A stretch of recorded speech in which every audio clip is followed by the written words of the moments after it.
Okay, hello.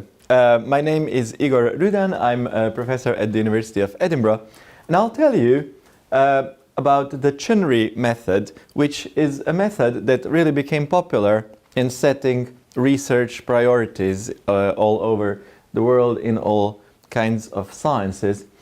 So this is really a method that is trying to, in a sense, measure the ideas.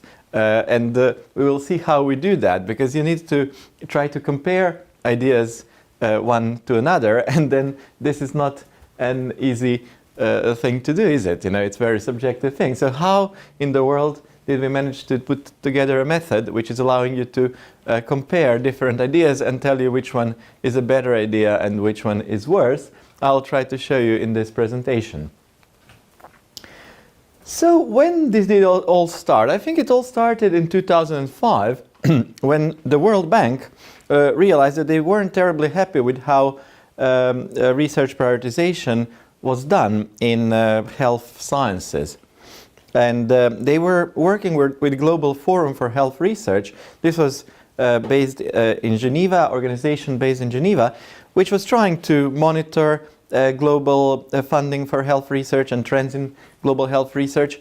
But typically, what would happen when anyone tried to set research priorities is they would put people in a room, some experts together like you here, and then they would deliberate for 2 days and they would come up with some priorities. But nobody knew what was really going on in that room, and nobody could replicate. So those were their priorities, which then would be accepted by some other people and then other people, and nobody then could really trace whether these were the right priorities or not. So there was a need for a transparent, more replicable, democratic process to set research priorities that people could understand after the process has been completed. And in the year 2005, the World Bank and the Global Forum for Health Research were looking for a consultant to develop a method that could help them develop some sort of a process which would be accepted widely as a good approach to setting research priorities. And I applied, and I was given this task. So I was given a budget of about, I think, $500,000 to put together a group of anyone in the world I wanted, so that we tried to develop a method that could set research priorities. So we started, I think, in 2005, and I really invited people that I didn't know by that time. I wanted to have the most multidisciplinary, interdisciplinary, transdisciplinary group that you can imagine. I wanted to have people who were economists, who were ethicists, molecular people, you know, public health people, people from all sorts of backgrounds, managerial experts, to help me think through how a process should look which could be up to this task.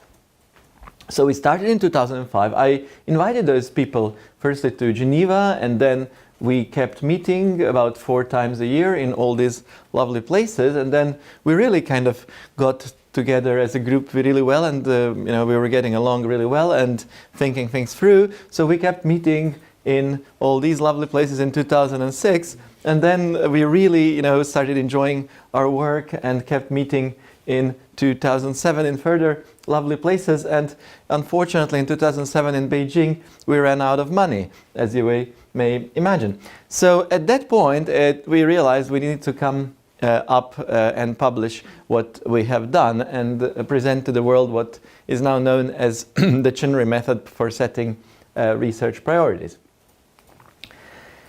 Recently, in 2016, Sachio Yoshida from World Health Organization has analyzed approaches, tools and methods that are used for setting priorities in health research in the 21st century.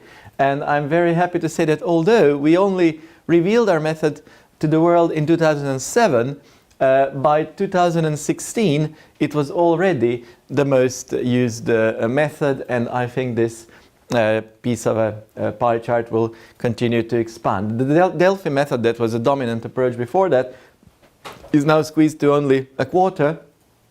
Consultation, another approach that is not really replicable, has also been used less. There is a James Lind Alliance method that's been used also. There's combined approach matrix, literature review with the questionnaire, online surveys, or even no description of approach. So this is just showing you how few replicable approaches are there, but the CHNRI method is slowly but surely taking more and more space of all the publications that are trying to set research priorities as a method of choice. So what is this method? And what were we discussing during those meetings, those 12 meetings that we held in this transdisciplinary group? Well, we realized that through a lot of talk that there are some really core fundamental challenges if you want to compare different research ideas to each other and say which one is a priority over the other. The first major challenge is that the number of potential research ideas is infinite. So how are you going to manage infinity? It is only limited by imagination of all the living scientists today, and there is no limit to the number of research ideas that you could potentially generate or pose. So how are you going to manage this infinity? How are you going to be fair to every possible imaginable idea and know that you did not skip it or do something? So that is already such a difficult problem that we had no idea at the first what to do about it. But then we started working, and the first breakthrough was when we realized that we can split this infinite universe of ideas to 4 smaller universes. They are still infinite, but at least they are clearly separated from one another. Firstly, there are descriptive research ideas, and let me show you what that means. So let's say that you come to a population and all these people have certain health problems, and now you would like to conduct some health research. Clearly, these people, if they all put all of their health problems on a piece of paper and each person puts a piece of paper in a barrel, that barrel would be their burden of disease. And then if some of them are exposed to some further risk factors, such as, I don't know, this could be smoking, this could be drinking, this could be exposure to indoor air pollution, for example, and you can see that some are exposed to even more than one of those risk factors at the same time, while others are not exposed at all.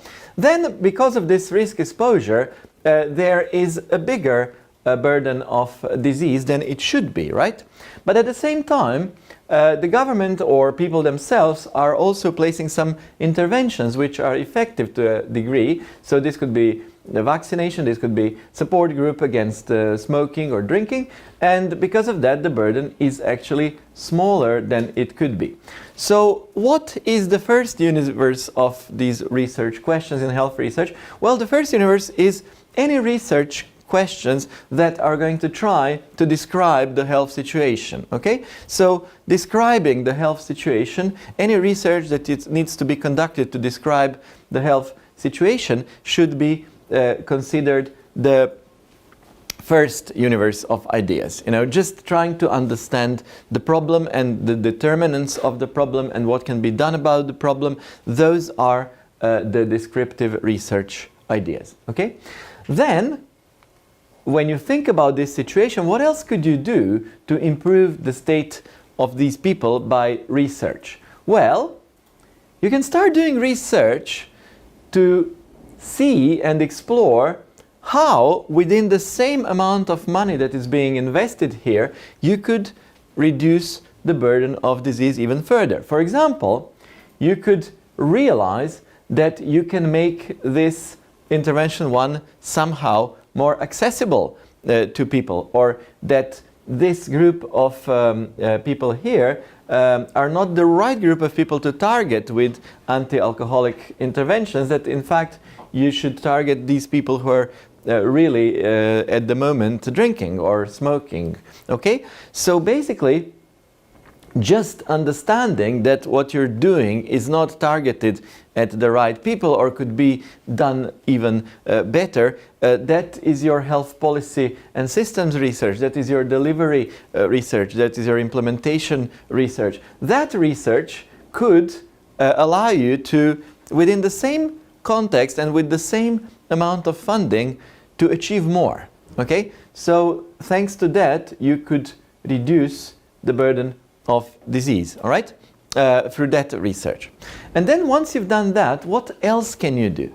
You could then improve these interventions that you have. For example, if this is a vaccine and it has 7 serotypes, you could add more serotypes and have 13 serotypes. So that would be an enhanced vaccine which would not be maybe 70% effective against all pneumonia or diarrhea, but maybe 90% effective. Okay, I'm not being realistic here. Maybe it's like from 30 to 50 or something like that. But what I'm saying is basically you could enhance the interventions that already exist so that you make them better somehow through health research, and then they become more effective. Or you can, again through health research, make some intervention cheaper or more deliverable or more affordable or more sustainable even, right? And then thanks to improving that intervention and making it more accessible, sustainable, whatever, you have reached more people with that intervention. So either the intervention becomes better, more effective on its own, or it becomes more applicable, all right? If you can improve your interventions, that's the third universe of research ideas in health research, which are development research ideas, development of interventions, further development, right? And then, thanks to that, you reduce the burden of disease. So now that you exhausted those possibilities, what else could you do through research to improve health of this population? Well, you can think of completely new interventions, all right? You can do fundamental basic research that shows something that nobody knew, and then you can think of completely new interventions based on that progress in fundamental basic research, right? So this is stemming from basic research, and that is discovery research ideas, which are supposed to lead to new interventions. But those new interventions, as you can see, when they are introduced first, they are usually going to be expensive. They're going to be only available to a few people in the population, and then little by little they become cheaper, more accessible, and so on. So you can see that's the fourth possible universe, sub-universe. These are sub-universes. Sub-universe of research ideas. They're about discovery, and then from the fundamental research it goes downstream to their translation and development of completely new interventions, which we do not have today. Okay? Thanks to them, we could further reduce the burden of disease. And maybe over time, by many of those new interventions applied to absolutely everyone, we can completely remove the burden of some diseases, such as which we do with good vaccines against the diseases which are only limited to humans, and then we can wipe them out of the face of the planet. All right, so we could remove completely some burden of some diseases if we continue down this path. So we realized that, okay, there is an infinite universe of ideas, but in fact, we can subdivide it into 4 universes, which kind of are logically separated. And how did we call them? We call them the 4 Ds: description, delivery, development, and discovery. And this is really epidemiological research, health systems and policy research, research to improve the existing interventions, and research to develop new interventions. So we called those types either research type or domain or instrument of health research. And their generalized version is how to describe the problem, how to increase efficiency using the existing means, how to improve the existing means themselves, and how to develop new and better means to remove the burden of disease. Okay? So that is your sub-universes of health research ideas. So now that we got here, we started thinking, okay, now let us sub-branch those universes further. And then at least we will know that we are being kind of comprehensive and systematic across the spectrum, and that we're not missing anything important. So from research instruments, we then started thinking what would be the research avenues within that instrument. So for example, for description, that would be measuring the burden, understanding risk factors, evaluating the existing interventions. For the delivery, it would be studying capacity to reduce exposure to proven health risks and studying capacity to deliver efficacious interventions. For the development, it would be research to improve deliverability, affordability, sustainability of the interventions.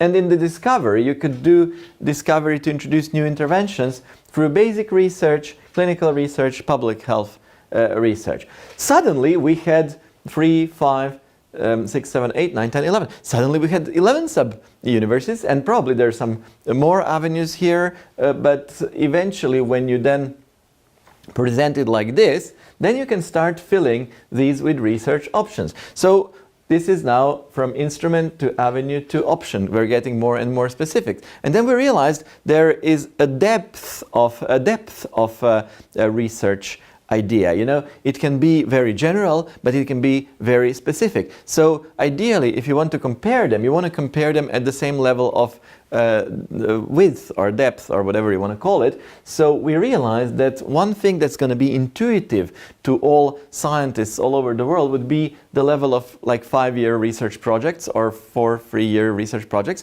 because this is where in fact the decisions of prioritization of research ideas takes place. You apply for grants anyway, so someone somewhere has to compare the ideas proposed in the grants anyway, and this is where the prioritization takes place anyway at the moment, okay? And this is what we want to improve. So we said to people, when you are proposing your research ideas, think in terms of a 5-year research project. Don't make it too specific, because you can go even more specific. You can call it a specific research question. And what is the question? The question is something that would correspond to a title of a research paper, okay? But from a grant, you would typically have 10, 20 research papers, okay? So basically, these are very specific ideas, and we don't really want them, because then there would be too many. What we want is really a level of research project. So we agreed that as long as we are aware of this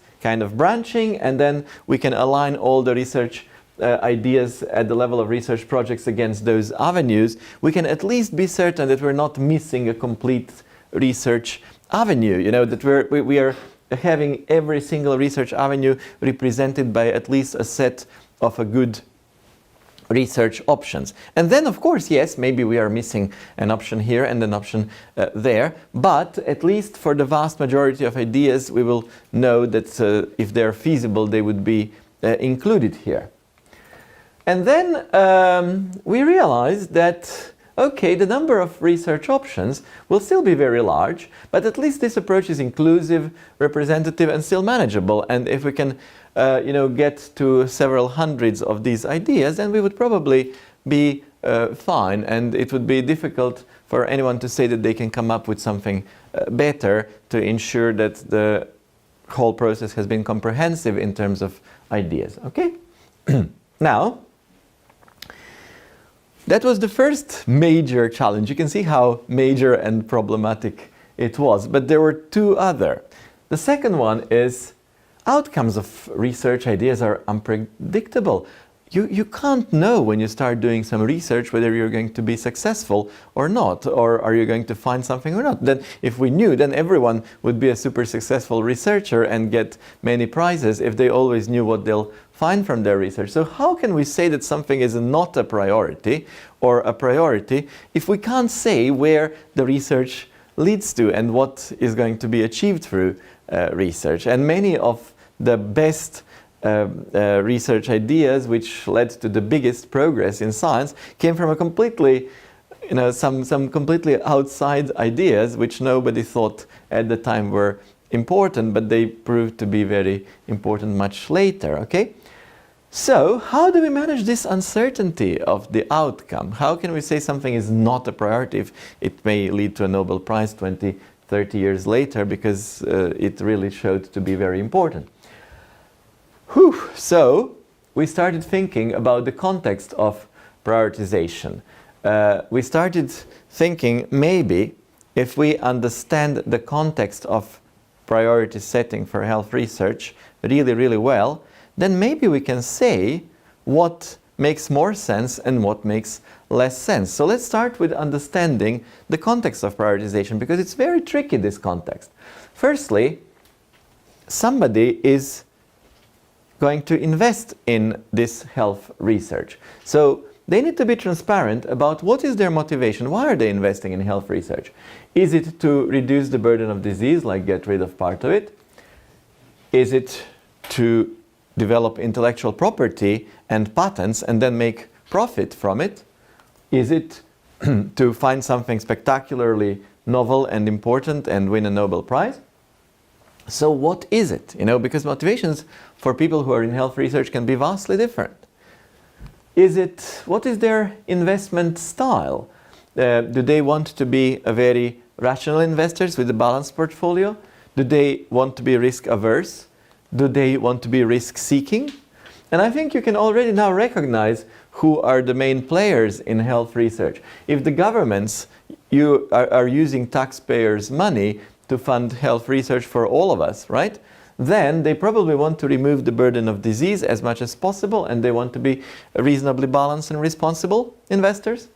If pharmaceutical industry are the ones behind health research, they're industry. Never forget that they are industry. They're responsible to their shareholders, and they are there to make profit, create jobs. You know, they're not necessarily primarily interested in how much burden of disease they reduce. They are a business, okay? So they need to generate intellectual property. They are probably going to be very risk averse in their investments because it's going to eat into their profits, right? And then you have clearly someone like Bill Gates, or Warren Buffett, who are philanthropists, or Carlos Slim, who can just give billions to health research of their own money. But since they are still all mortal people, just like everyone else, and have limited amount of time, still they would maybe like to achieve something within their lifetime, and then they can be very risk-seeking. They can say, I'm going to put $1 billion into a vaccine for malaria because we need a vaccine. I want to eradicate malaria as my legacy to the planet, okay? So you can be even risk-seeking, and then based on your investment style, different ideas may be priorities. So for pharmaceutical industry, developing a vaccine for malaria is certainly attractive, but because it's so difficult, it may be a risk, too risky, whereas for Bill Gates it may not. And for the government, they could just place it, but they're somewhere in between. Now also you need to know what population are you addressing. Are you addressing global, regional, national, subnational, or specific age group, or gender, or ethnic group, or whatever? You need to be very clear who is your target. And also, what is your target? Is it a burden of disease? Is it a specific disease, organic system? Is it perhaps a product? And finally, maybe even the most importantly, very important for prioritization research ideas in health, is your time frame. Are you expecting to get your results and big breakthroughs very shortly, or over a medium time period, or a long term time in the future? Okay? Because depending on your time frame, the priorities can completely shift. If you need to have some demonstration of impact of your research within 10 years, then you're going to go for the low-hanging fruit, for the research that's certainly going to help you to become more effective with what you already have. Whereas, if you have 30 years time window, then you can become more ambitious and thinking long-term and take more risks, and try to get somewhere in 30 years by funding more upstream research. Okay? And now, once you have been extremely transparent about your context, now is the time to say, okay, but then what criteria can we use to set research priorities, to distinguish the idea from another based on the context within which the prioritization is taking place? Because now the context that we define are helping us to say which idea is making more sense and which idea is making less sense. You remember we're talking here about the unpredictability of research outcomes. So we are trying to manage this unpredictability of research outcomes by defining very well the context and the expectations of those who are the investors in order to say which idea makes more sense within this context and which makes less sense. And how are we going to say this? Well, we defined the process of health research as a process which starts with a research question, and then if we answer the research question, we should generate new knowledge. This generated new knowledge, this is not where the health research stops. It has to have a vision of translation and implementation and disease burden reduction. Otherwise, it can't really be considered health research. I mean, the reason we do health research is because we want to improve health of the population, not just to answer questions and generate new knowledge, right? I mean, there's a lot of fundamental research in natural sciences that do that, but frankly, if you want to call it health research, you have to have some sort of a vision of burden of disease reduction. So what is happening? All too frequently, unfortunately, the research does stop here, generates a lot of novelty and attraction and gets published in high-impact journals, gets a lot of media coverage, a lot of lobbying, and then leads to further questions, and you get trapped into this cycle of constantly expanding the frontier through millions and millions of papers on PubMed. You're constantly expanding the frontier between the known and the unknown, but with doing extremely little to eventually translate that knowledge and from that frontier into the benefits for the population. There is a big disbalance between the papers that are just trying to generate exciting new knowledge and answer exciting novel questions, as opposed to actually research which is trying to translate and implement it and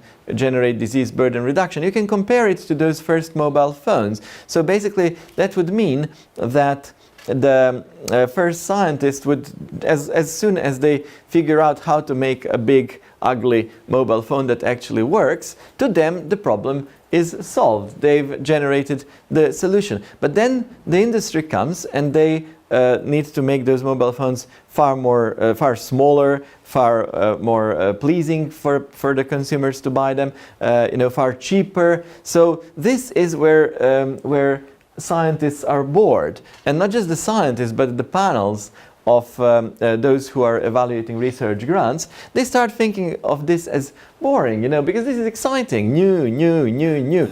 Whereas how to translate it? Well, the research problem has been solved. Now, translation of it leads often to a rejection, and it's it's particularly confusing that this happens mainly with the public money and at the boards of public investors into health research, that they are driven by novelty, whereas the public money should be the money that is mainly invested into translation of the research for the benefit of the population.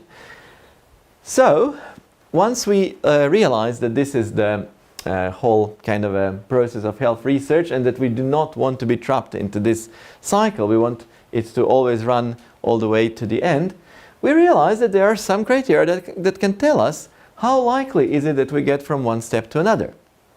So the CHNRI method said, firstly, to get from research question to generating new knowledge, the question needs to be answerable in an ethical way. Then, to get from new knowledge to translation, we need to demonstrate that there is some effectiveness of the solution. To get from translation and implementation to disease burden reduction, well, the solution needs to be deliverable, affordable to the population. And even when we get to the burden of disease reduction, that reduction may be bigger or smaller for some research ideas.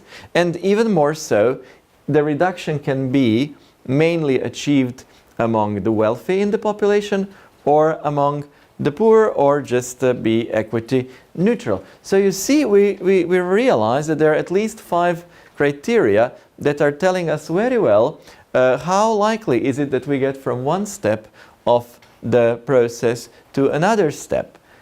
And these criteria now become the CHNRI method's criteria that can distinguish what is a better and what is a worse idea.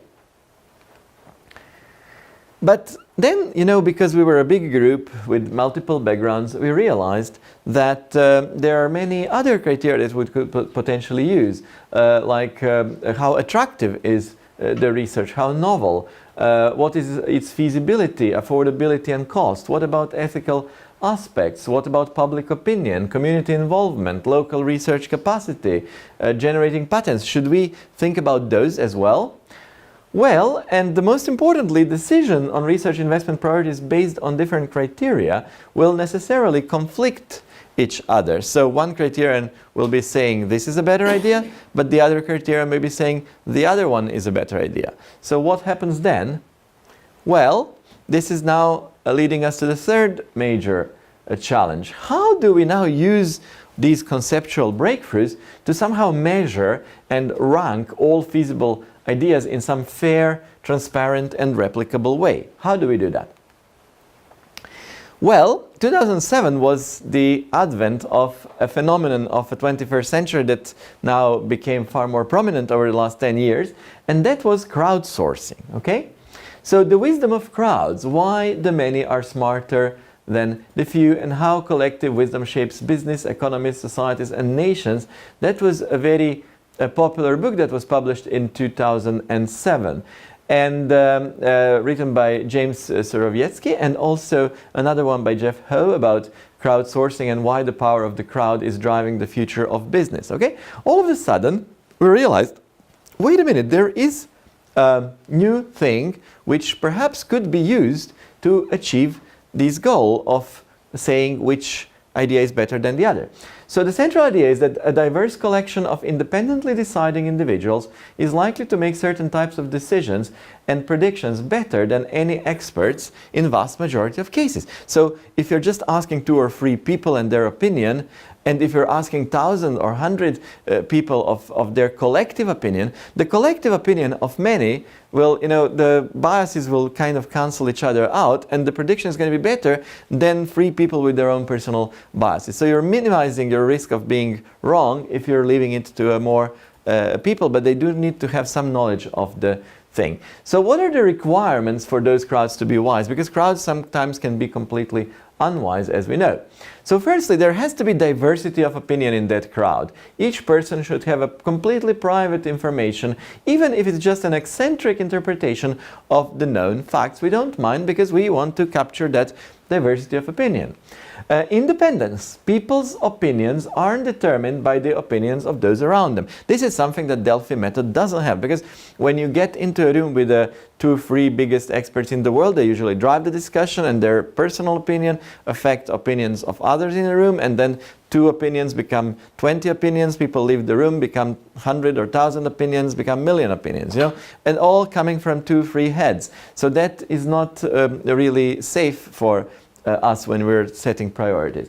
The third one is decentralization. People are able to specialize and draw on their local knowledge. We want to know how things work in as many contexts as possible. And aggregation, there has to be some mechanism for turning private judgments of many, many people into a collective decision. And this is what CHNRI process really is. So we realized we're going to make CHNRI process a mechanism of getting a lot of collective opinions about various ideas into one and see how to present it then.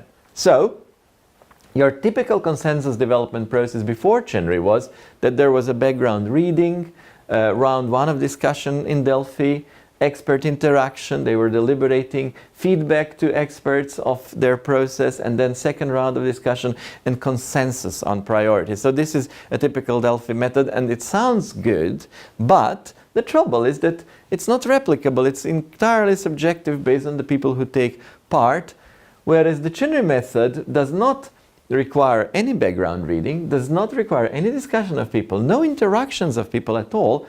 All they do is submit their personal individual opinion, and then you give them feedback, and you can even do the agreement statistics. You can take their input and even do a statistics of over the questions over which you had the biggest agreement or the biggest disagreement, and there is no need for consensus, because you simply average their input and see what they're all saying to you. So they don't have to agree among themselves, but we still get the collective opinion.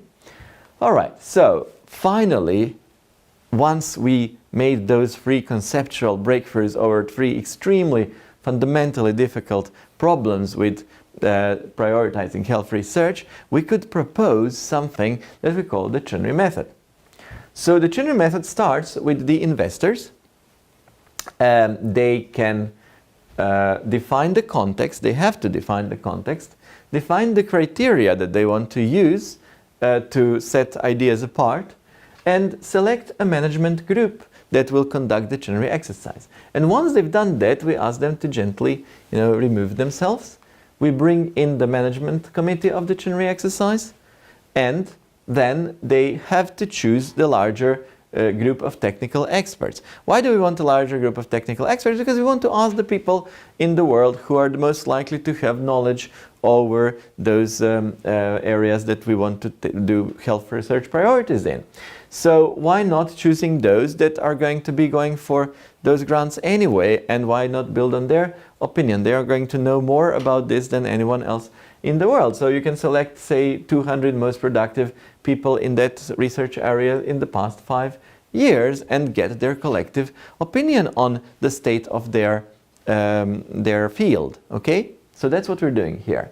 We really try to get involved the most knowledgeable people in some field and get their collective opinion about what is more and what is less likely to work.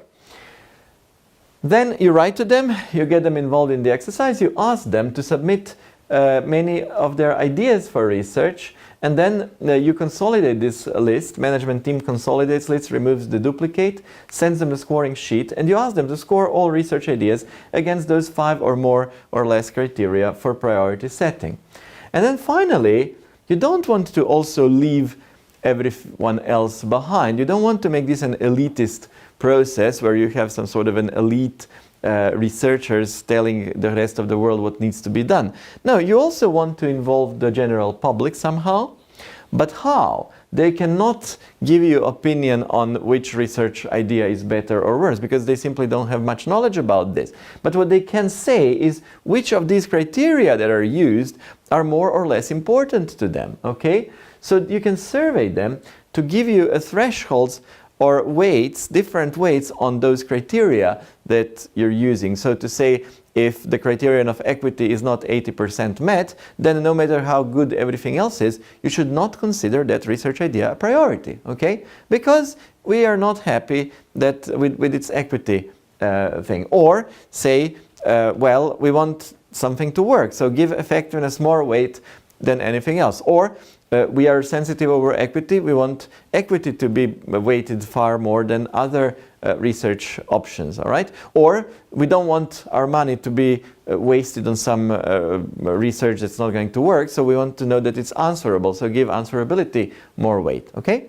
Or we don't want to fund research that's not going to have a big impact on our health, so only fund the research that has a big potential to reduce the burden, okay? So don't make anything else a priority. So this is how they get engaged. And then the management team calculates the rankings for each research idea and presents it back to the funders. And what this list looks like, well, it starts like this, and then it goes down to 200, 300, 400 research ideas, depending on how many of them were scored. You have your research type, whether it's health policy and systems, or epidemiological, or new, or so on. And basically, you can turn all these collective opinions, if you're asking them to score with yes or no, do they believe this is going to be answerable, and what is the big potential on the burden of disease reduction. So basically, when you take all their scores into account and average them, you get a number between 0 and 100, and all of a sudden, what did you do here then? You get this for 5 different criteria. You can then weight these criteria, give them more or less weight, and finally you get your priority score for each of research idea, which is a number from 0 to 100. So what did you do here? Basically, out of thin air, you visualized the opinion of 200 most knowledgeable people in the world on some field on hundreds of their own research ideas, and presented those numbers to the funders. So you created a lot of value for the funders from simply nothing, just by asking people to give you their ideas from their heads, and then to tell you what they think is more or less likely to work. So this is really useful information for the funders, because it shows you what is the strength and what is the weakness of each research idea in the opinion, collective opinion of 200 most knowledgeable persons, okay, or even more, right? So you created some value for the funders without actually spending a lot of time or money. So what does the CHNRI do? It really measures the collective optimism of many researchers towards each proposed idea within an agreed context and using the agreed criteria. The large number of health research options receive their intermediate and overall priority scores, which are all quantitative and just range from 0 to 100. Advantages and disadvantages of each research idea become transparent, scores are intuitive, and the result is actually democratic and replicable and easy to understand. Now, when we proposed this, there was a big misconception. People started being worried about this because they thought, well, all of a sudden you get these numbers and ranks, and this is basically telling the donors what to do, and other opinions are no longer relevant or necessary. What about the complexity of everything, blah blah. But this is a complete misconception. So those people were completely missing the point of this whole thing. So the CHNRI is not telling anyone what to do. Basically, it only offers you useful, valuable information which can protect you from some risky or poor choice investments. Because if you know that there is, for example, 20 here, burden reduction in developing interventions to promote safe food handling, clearly you have a problem with this idea which the experts identified. It's answerable, yes. Effective would be yes. Deliverable, yes. It's equitable, absolutely. But you see, there seems to be a problem which may not be realized. And now compare this to the Delphi exercise. In the Delphi exercise, you can have maybe 20 people in the room, only 5 of them get to speak, and 2-3 hours of deliberations. And how many of ideas can you really discuss in that time, and for how many of them can you really go in great depth thinking through all those things? Whereas here, you just leave everyone to put their input, and suddenly you have all the wealth of information on hundreds of ideas based on 5 or more criteria, okay? So it's easy to conduct this exercise because it doesn't cost much at all. I mean, you just email people and get their input and ask them to score, and if they're willing to participate, this is what you get. So it's easy to score this. Many thousands participated already in more than 100 CHNRI exercises. It's easy to publish this later because we had, at this point of this presentation, more than 70 papers since 2007, many in leading world health journals. Now it's probably more than 100. And it's easy to interpret them because you get a list of ranked questions with their scores. And does this remind you of anything? Well, of course. I mean, the same thing is when you want to send your child to a university. Look, this is exactly the same thing. You get the list of universities based on a peer review score, employer review score. So there's like some 6 clear, transparent criteria, and an overall score which goes from 0 to 100. And this is not telling you to which university you should send your child. It's just allowing you to see for many options what are their strengths and weaknesses, and then you decide, taking into account the cost of this, what you want to do and how do you want to balance your portfolio of your children. If you have 5 children, you can then decide which child goes, and your budget. And it's the same with this health research. You have a budget and you have to then choose and pick how you combine your investments, okay? Similarly, the stock market. I mean, when you get to the stock market, you have the listing of thousands of companies, and you have their P over E ratio, their P over S ratio, and also price over earnings, price over sales, or whatever. And you do not actually, this listing of these companies, you absolutely want to know the parameters for each company. That doesn't tell you which companies you should invest in and buy stock of. It's just informing you what is the current situation, and then you decide how to balance your portfolio. So that's what CHNRI does. It doesn't tell you what to do. It just allows you tons of information so that you can choose how to balance your portfolio. All right? So what is then the CHNRI method for prioritizing ideas? It's a process that prioritizes a large number of competing ideas using a defined context, transparent criteria, and collective wisdom. So it starts with investors who define context, criteria, and expectations. Then it goes to technical experts who list research options, apply criteria, and score research options. And then to other stakeholders who weight the criteria. They can weight the criteria differently or place some thresholds and adjust the final scores, and then back to investors who can then decide what they want to do. And this is what it looks like. Your research priority score for each research idea is going to be somewhere between 0 and 100 for each one of them, okay? And then you take the average, but then you can have your stakeholders input, which can place thresholds, so you have to be above certain threshold, or even weights. You can multiply each of the score by a certain factor to give it more or less weight. So this is how we calculate the scores. And as I said, in 2007 we ran out of money, and eventually we had to publish this process. So we published it as a series of 4 papers. The first one was Assessment of Principles and Practice of Health Research. Secondly was the Universal Challenges and Conceptual Framework for CHNRI, which I here explained. The third one was How do you address the values of stakeholders? And then finally we presented this team of lovely people, presented the guidelines of implementation of the CHNRI method eventually, right?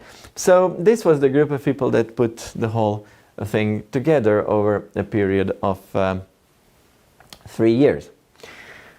Okay, so implementation of the CHNRI method. After this, there's been tons of uptakes. People realized its potential value. You can see the Lancet's, PLOS Medicine, and Bulletin WHO, Journal of Global Health. So this is now the first 43 papers, because I could not squeeze in more into this frame, but now we're close to 100, or just about over 100 already since 2007. You can see how the publication number grew. This is now something that we would like to also achieve with other tools such as Equist and PATHS, similar trajectory, okay?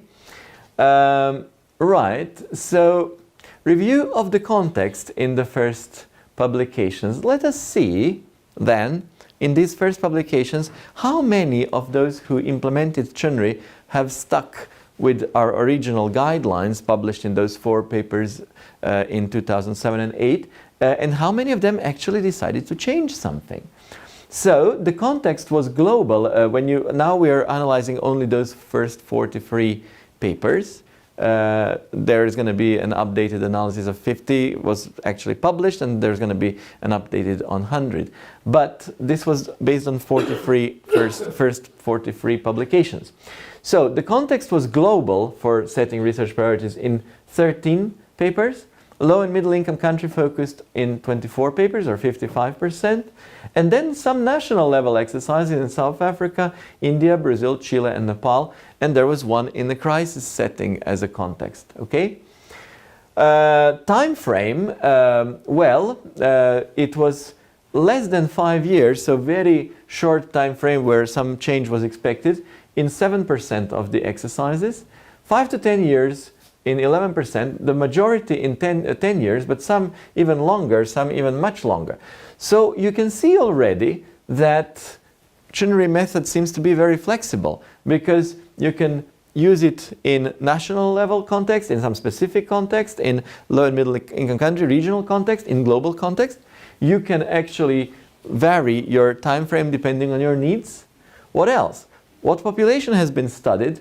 Well, neonates or stillbirths. That doesn't really surprise, because the CHNRI really means Child Health and Nutrition Research Initiative, because they were the ones supporting my application for the consultant for developing of the CHNRI method. You had to have someone proposing and supporting your application, and I was the candidate of the Child Health and Nutrition Research Initiative, and this is why we decided to call this method CHNRI. So it was easiest for us to firstly expand its use in the global child health and nutrition context. So it doesn't surprise that it is neonates 16%, the uses of children up to 5 years 40%, up to 10 years then 7%, but then adolescents and young adults as well. But then there were people suddenly starting picking it up outside of a child health field, and you have all age groups and even some special population groups such as mental health issues and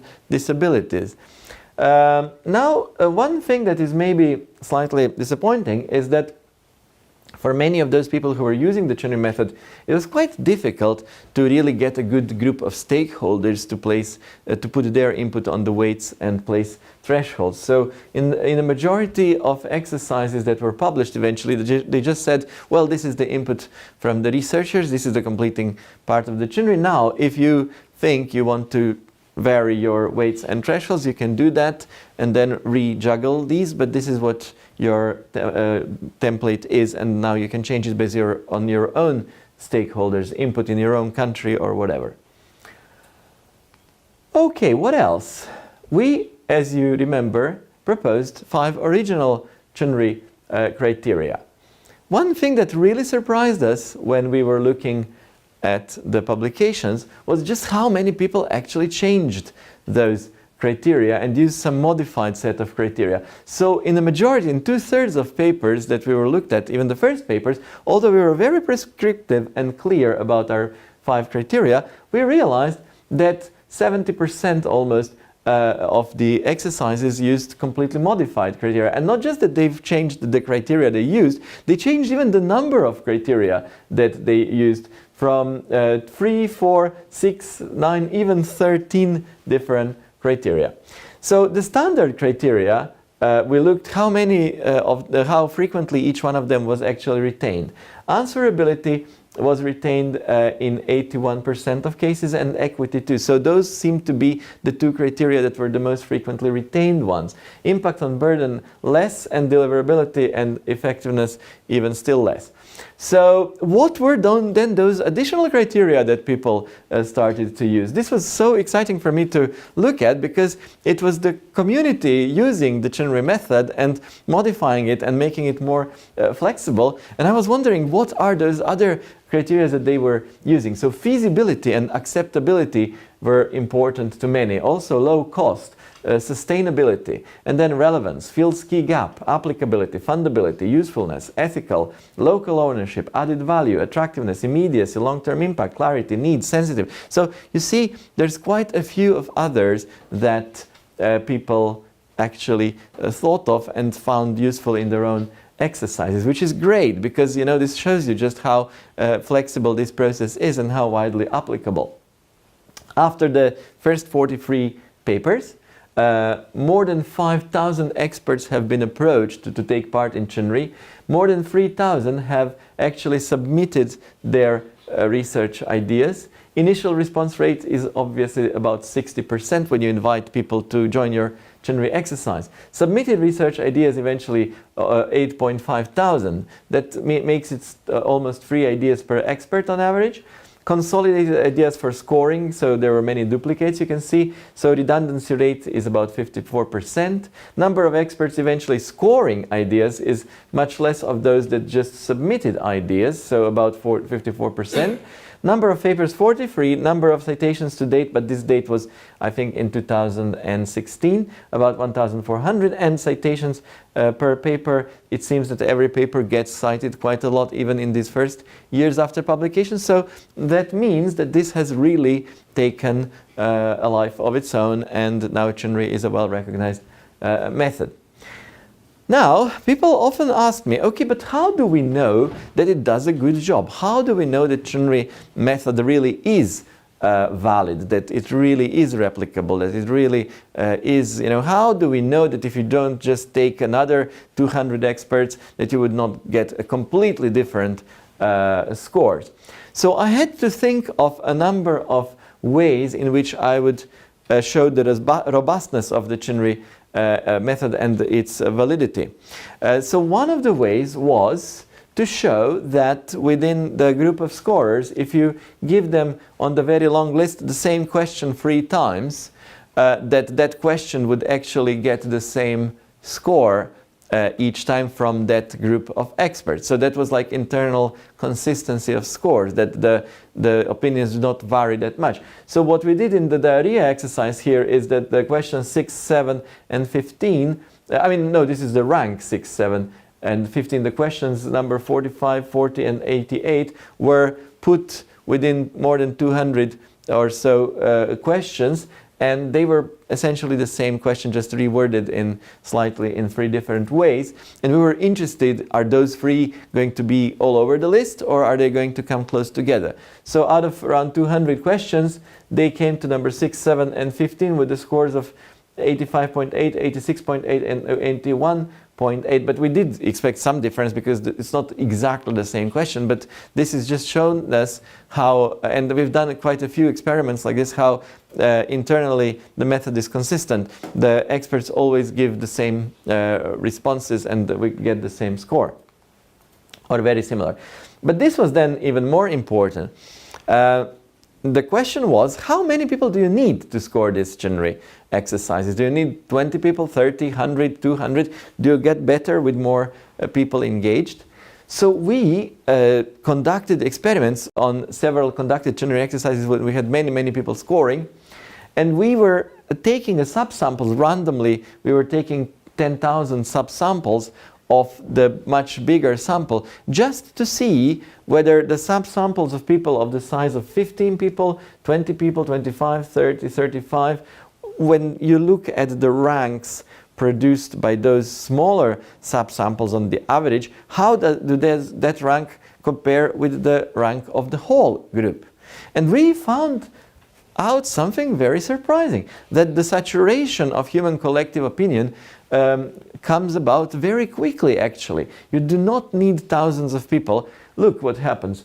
The Spearman's rank correlation between the ranks of the whole group of, say, 200 experts versus of the subsample of 15 people from them, this is the range of the correlations that you could get from many different randomly generated subsamples of 15 people. So there is quite a lot of range, but in fact it was around 87%. But look what happens as you move along. As you move along, you realize that when you get to about 45 or 50 people, your rank correlation between the ranks that those smaller subsamples are going to give you versus the bigger group is almost 95%. So that means that you're not going to have a big difference between the ranks of the research ideas, whether you use 50 people or 1,000 people, So this is really exciting for us. This was a way to quantitatively show that the human collective opinion, after you have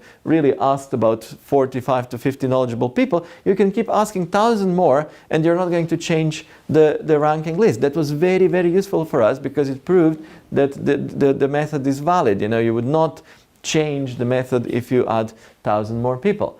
All right?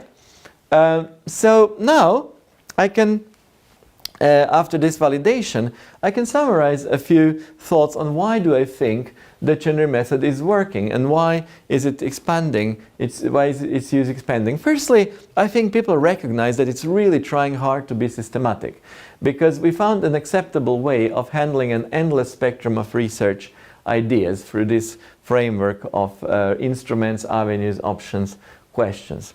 The second reason I think, still one thing to say about this systematic nature.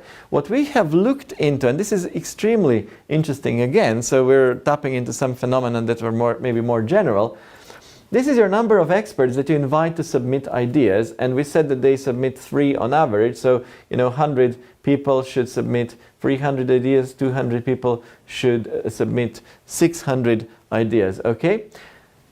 But what we realized over time is that, in fact, you can invite more and more experts, but the number of really original ideas which are not replicating other people's ideas do not grow linearly, but little by little this plateaus, and after after a while, you just start getting the same ideas that you've already seen from someone else. Which means that although ideas theoretically are endless, in practice there is a saturation. So there is a saturation at some point of how many truly different ideas you can get, no matter how many people you ask. And the input from each further expert is going to be less and less useful because you already had those ideas from previous experts. So it's showing that perhaps in the reality of context, the list is not endless. I mean, it is eventually, of course, theoretically, but practically the list of ideas is exhaustible to a degree, which is a very good thing for us to know because it overcomes the terrible problem of infinity that we encountered as the first big problem. So this is one reason why I think it's popular. The second reason is it's a transparent method, okay? So uncertainty inherent to research is handled by defining context and criteria, capturing the main determinants of uncertainty. So thanks to transparency, you know exactly what the context is. You publish your context clearly at the beginning of each exercise, and also you know exactly what criteria were used to set the ideas apart. The third reason is it's democratic method, truly properly democratic method where you don't have people influencing each other. You have crowdsourcing approach to ideas and scoring, and you truly ask the people what they think. The fourth reason is it's inclusive. So there is a role given to donors, to researchers, to other stakeholders, all of whom have a say in the priorities that is tailored to their knowledge and their needs. So this inclusivity makes it you know, not something that someone is imposing on others. It is actually trying to get everyone to participate and develop the priorities. Everyone is involved in some degree.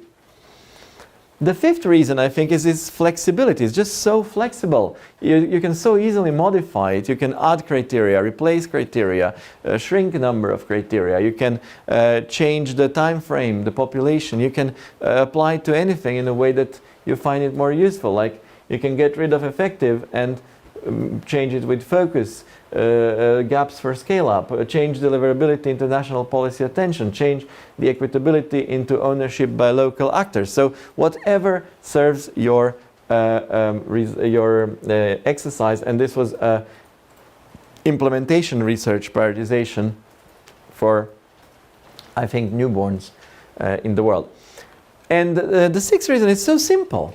Because although it's quantitative in its outcomes, it's based on a simple, qualitative yes, no input, avoiding any complicated mathematical or statistical models. So everyone, everywhere feels like they can run a CHNRI exercise. You don't need any fancy statistics to have your result. The scores are intuitive, understandable to users, they're replicable, amenable to agreement statistics, post-exercise validation and evaluation.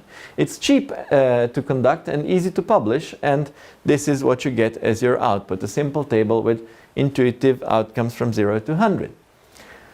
So, now that we have this method and it's working, and these are the reasons why I think it's working, the further applications are to prioritize ideas in any area, actually. Why limit ourselves to health research? In global health, we can modify it to prioritize investments in health care, health technologies, development assistance for health, global health governance. Beyond global health, it's a simple and cheap tool that allows assembling and analyzing collective knowledge and opinion of many people.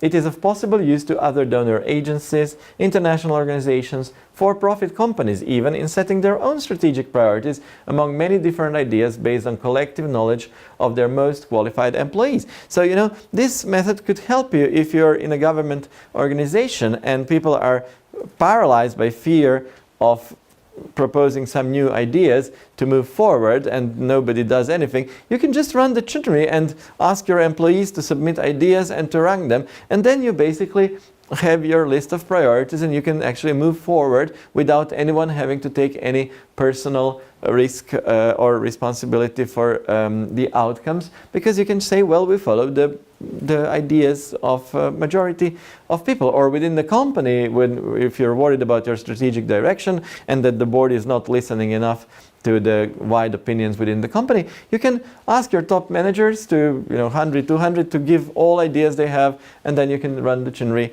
and decide your strategic priorities. Now, guidelines for implementation. Well, we worked quite hard to now revise the CHNRI method and to make a CHNRI 2.0 after having all these experiences. So we published a series of 7 articles in Journal of Global Health in 2016 and 2017. You can look at them. It's setting health research priorities using the CHNRI method 1 to 7. And that gives you the most up-to-date instructions on how to think about doing a CHNRI exercise and conducting it. Examples of implementation, the best ones you will find in this review: setting health research priorities using the CHNRI method, a review of the first 50 applications of the CHNRI method. You have to look for supplementary online information in this paper, which is giving you the presentation of the characteristics of those first 50 publications. National level exercise, a very impressive one, Narendra Arora and his colleagues, research priorities in maternal newborn child health and nutrition for the whole of India, an Indian Council of Medical Research initiative. This was a really impressive study in 2017, which involved 893 experts from all over India, 256 of their institutions, and they ranked more than 4,000 research ideas to set Indian priorities, research priorities in maternal child, newborn health and nutrition. Really good example of what can be achieved with the CHNRI. More than 10 exercises were published in the Lancet and PLOS Medicine in those 10 years, so clearly they're reaching the best journals. And now, having completed this whole exercise, we came to realize that there's something that we may even start thinking about: the global health research system, where it starts with public sector donors and private sector donors, and there is a need here to coordinate funding among the donors. So we were thinking, is CHNRI the only method that is needed, and where does it sit in the just global health research system which produces knowledge? Well, then you have recipients, research teams generating new knowledge, and there is a need to prioritize among many research ideas. I think this is where CHNRI sits. It helps recipients of the funding to generate new knowledge, but it should also help private sector donors to coordinate funding among donors. Stakeholders governing dissemination of the new knowledge need to somehow recognize successful research. So how is that done? How is it recognizing the successful research done? Well, obviously by tracing their citations and metrics and various things. Dissemination of new knowledge there is a need at this stage to ensure broad and rapid accessibility. This is now achieved through open access publications and so on. And then we should, this could be freely available to all users if it's open access, but also there is some with restricted access to charge. Here, at this stage, there is a need to evaluate returns on investments in health research. That is something that no one's really doing much or knows how to do. So there's still clearly some needs in this global health research system to help it achieve more efficiency as a whole. Also, one thing that we still need to do is develop a software to conduct CHNRI online and make it easily done. We have conducted the software for laptops, but actually we should create a data science platform on the internet that allows everyone to just log in and set up their own exercise and run it online. And this has been useful for the people who are doing it in various places, but we should really open it up to the whole world. Now is a good time. So thank you very, very much for your attention. I'll be happy to answer any questions. Thanks very much.